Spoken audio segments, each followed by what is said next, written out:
Hey, what's happening everybody? Welcome back to Anime Casuals. I am Lucky, and in today's video, I am very excited to bring two things that I'm very passionate about, anime and mental health, and bring them together to talk about an anime that is very close to my heart, Komi Can't Communicate. So why is Komi Can't Communicate close to my heart, besides the fact that it is an excellent anime, and if you haven't watched it yet, you should definitely check it out on Netflix? Well, for people who do not know my story, back in 2011, amongst a couple of other things, I was diagnosed with social anxiety. Now, if you watch the channel, you may not think that I have social anxiety or that I could ever have had social anxiety, based off of the fact that I'm very loud and I like to talk.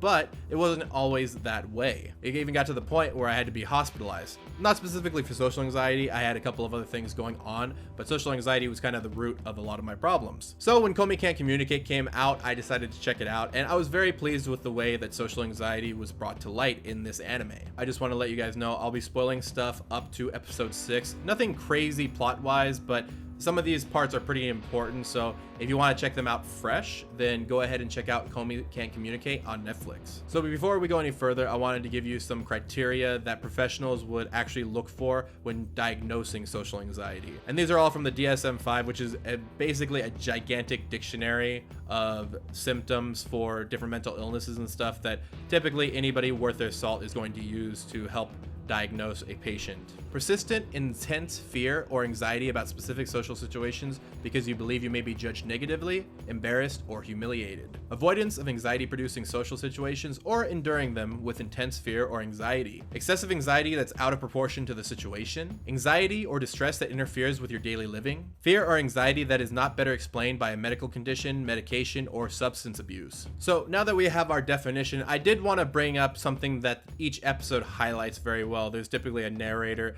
that talks in the beginning. She mentions basically that people with social anxiety, it's not that they do not want human connection, they're too afraid to even talk to people, but they still do want those social connections. They're afraid to actually ask people to be their friends or, to start conversations, so they seem a little bit rude, which actually gets us into our first clip here. So in this very first clip, we ended up seeing Tadano try and be nice and say good morning to Komi-san, and she walks away, making him believe that he was just not good enough for her time. Because people with social anxiety typically will lack social skills to a certain degree, they end up lacking confidence, so they don't even want to engage in social situations. Now, to be honest, I've never seen anybody quite like Komi, at least not at that age. You'll typically see that in younger kids, but I've definitely met people who are very soft-spoken. The problem with social anxiety is that people misread your intentions. Instead of looking afraid, you may look rude, which in this case, it kind of comes off as. So in this next clip, we're going to talk about the iconic scene where Komi and Tadano are writing on a chalkboard because Komi literally cannot speak. And one of the things that she mentions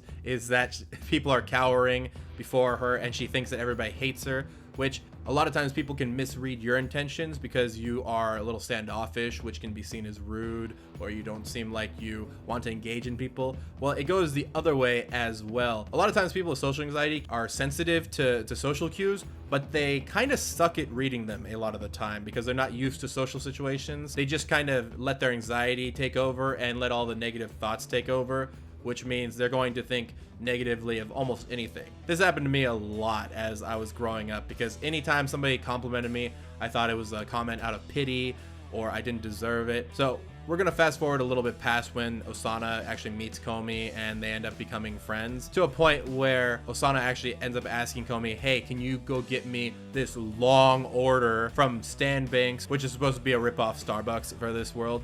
Now, even though I do think it was a little funny to give Komi this gigantic order, that's actually not a bad idea to get somebody over their social anxiety. Now, I would not have given her this gigantic order. Something better would have been to say, hey, can you just get me, something that you could point to on the menu? When my social anxiety was really bad, whenever I'd go to McDonald's, I'd always say a numbered order or something like that, and I would always memorize that particular order. As I started going along, I started tweaking my orders a little bit, like, hey, can I not get pickles, or can I not do this? A lot of times I was just pulling pickles out because I was too afraid to ask for things without pickles. But overall, I like what Osana tried to do there in terms of getting Komi to get outside of her shell a little bit. Because the one thing that people don't realize about anxiety and all that stuff, because anxiety is a fear-driven mental illness, a lot of times people don't want to be in the situations that give them anxiety, But ultimately, a lot of times that exposure will be the thing that sets you free. Practicing social skills is ultimately what will give people confidence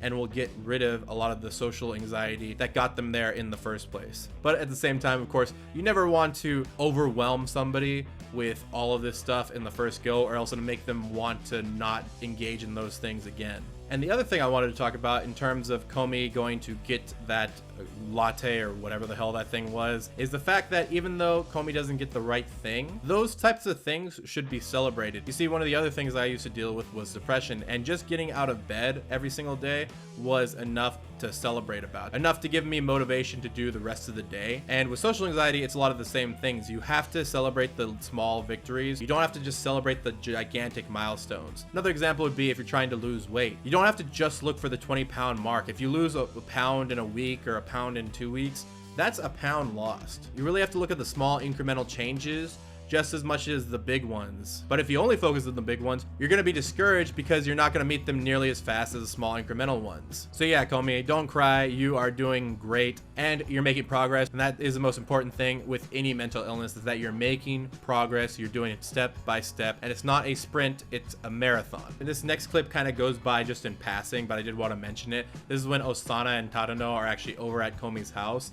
and Osana has the bright idea to say, hey, you know what? Where is it that all the young boys hide their porno mags and stuff? Oh, it's under the bed. And then Osana ends up pulling out a bunch of communication books, that kind of stuff, and some type of cat book. But anyway, the communication books, right? I did want to mention that I really think the best thing for Komi would just be to go talk.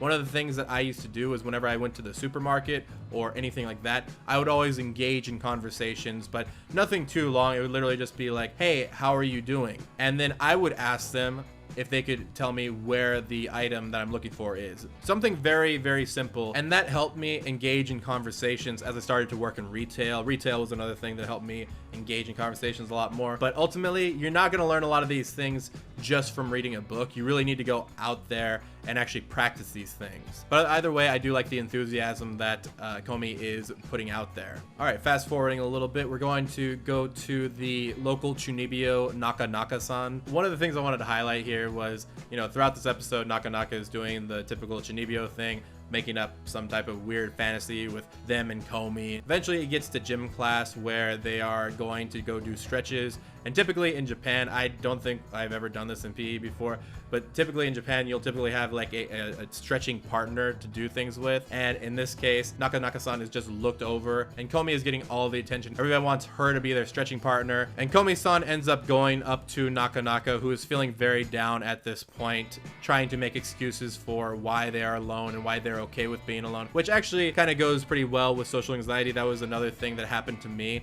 was I would always explain I was too cool for other people. Other people were just not on my level. But a lot of times you're really just making excuses to kind of cope with the fact that you are alone. But the thing that I really loved about this is Komi just goes up in an awkward fashion and without saying a word ends up asking Naka-Naka to be her stretching partner. And you'd be surprised if you can actually hone in your social anxiety. It takes a little bit of practice, but you can actually tell when other people are socially anxious. But I mean, you could still be wrong. I'm not right 100% of the time.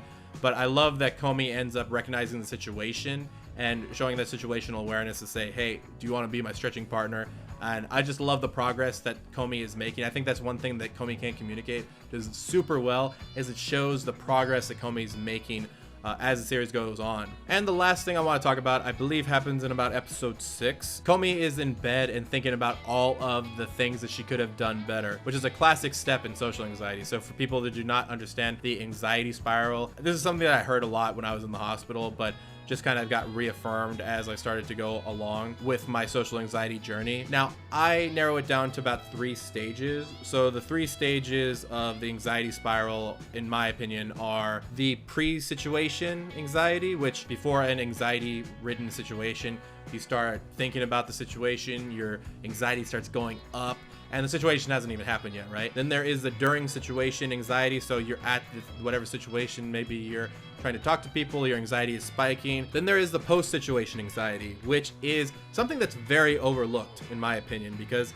a lot of people look at the anxiety as being something that happens in those situations and then it just goes away. Well, not for people with social anxiety, typically at least. And this was one of the worst things that I ever had to deal with, because I just remember doing great things at concerts, at least from what people told me when I was in mariachi and band, and then feeling horrible about the note I missed here, or maybe I shouldn't have done that, maybe this or that. And so the third one is typically overlooked, the post-situation anxiety, which basically makes you go through your whole day, you're trying to sleep, and you just think about something awful that you did in that day. And that's exactly what Komi is doing here. One of the most common therapies used for social anxiety is cognitive behavioral therapy. I like to think about it as critical thinking. So you and your therapist go through some of your thoughts and basically think about the likelihood of a lot of those things happening. I mean, what is the real possibility of that happening? Well, probably not pretty likely. And it starts to put you at ease a little bit. I'm just kind of giving you like in a nutshell explanation of this. So if you want to look up CBT, you can definitely go check it out. It definitely helped me quite a bit, but there are definitely other therapies out there for these types of things. So overall, I think Komi Can't Communicate is a fantastic anime that does real justice for social anxiety. But then there comes this question, right? Should mental disorders be the subject of comedy? And I think absolutely yes. Just like anything else in life, comedy brings some levity, and also it makes you feel like you're a part of a group. I can't tell you how many instances I saw of Komi struggling and thinking, wow, I've done that exact same thing. Comedy can bring a lot of laughs to situations, but it can also bring up awareness to those situations as well. I think there's going to be a lot of people who appreciate the fact that they were represented in an anime, especially one as good as this. But anyway, guys, hope you enjoyed the video. Remember, you can check out all things casual at the link tree in the description box down below. Also, if you'd like to email us, you can email us at animecasuals with an S, real, R-E-A-L, @gmail.com. If you guys want me to talk about more mental health in anime, I'd be happy to. Otherwise, you can check out my other channel, Mental Health Casual, where I have talked about a couple of different anime and some of the mental health implications in those anime. But as always, guys, don't forget to keep it casual.